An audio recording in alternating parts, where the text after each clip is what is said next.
que é a visita do nosso Papa Francisco e a juventude, o tema da juventude aqui no Brasil.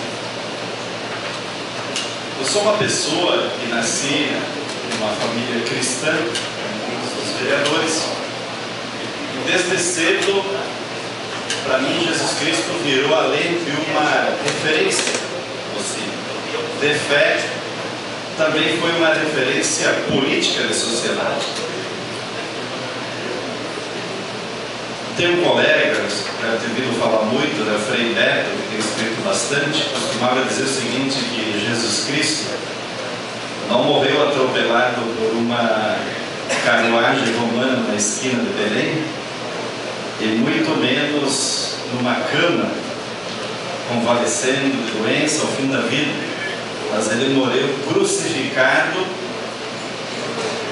condenado pela vontade da comunidade do Sinédrio judaico, com a conivência do imperador romano.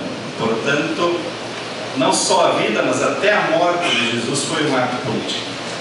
Jesus de Nazaré. Então, muito para mim, Jesus Cristo não é apenas, e ainda, não é apenas uma referência, digamos assim, de fé, que ao longo da história veio alimentando o surgimento de várias comunidades, de várias igrejas e de várias denominações. Tem sido uma referência, portanto, também de organização da sociedade, pela sua vida, pela sua prática, pelos seus ensinamentos. A sua prioridade sempre aos últimos, solidariedade absoluta, pelo seu cuidado com as pessoas e assim por diante. Tem um filósofo bem moderno, atual, que muitos aqui conhecem, que tem se dedicado bastante ao aprofundamento da democracia, da república, da cidadania, se chama Norberto Bobbio. Acho que tem mais do que 30 livros traduzidos para o português. E uma das máximas dele é que ele estuda bastante como as instituições sociais elas vão adquirindo caráter autoritário, caráter conservador, portanto, o oposto da cidadania e da democracia. E ele chega à conclusão, né, Paulo?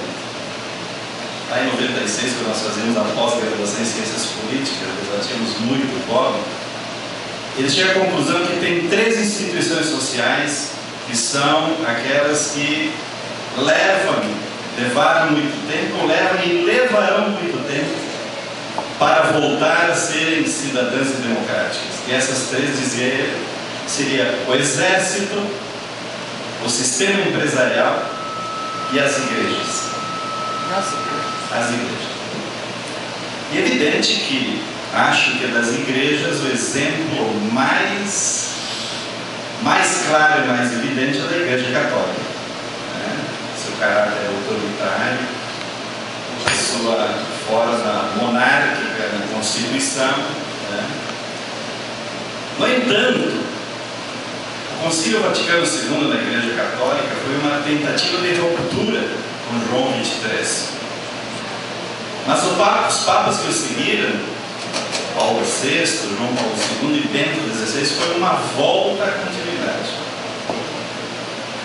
Com Bento XVI, parece que temos de novo uma ruptura no sentido, digamos assim, de dar mais espaço e mais vez para a convivência na igreja, que é própria de comunidades, não tanto se preocupar com a sustentabilidade da instituição católica.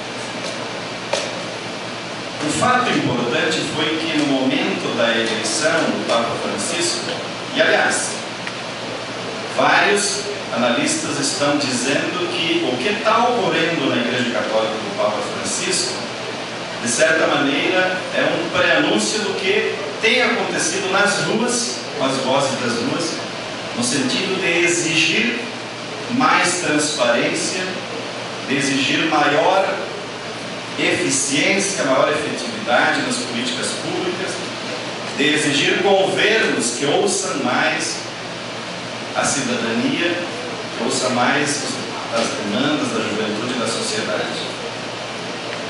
Vejam que virou inclusive surpresa por parte do mundo todo no momento em que se vê um Papa que carrega a sua própria valisa, Papa que nas suas primeiras aparições na televisão aparece andando de ônibus lá em Roma.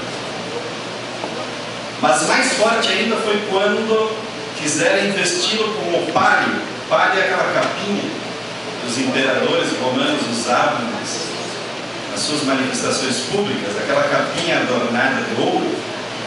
E quando diz as notícias, no momento dizem que quando os encarregados do cerimonial chegaram com a capinha, disseram: não, essa pode deixar para lá, o carnaval acabou. E aí vem toda a sua aparição.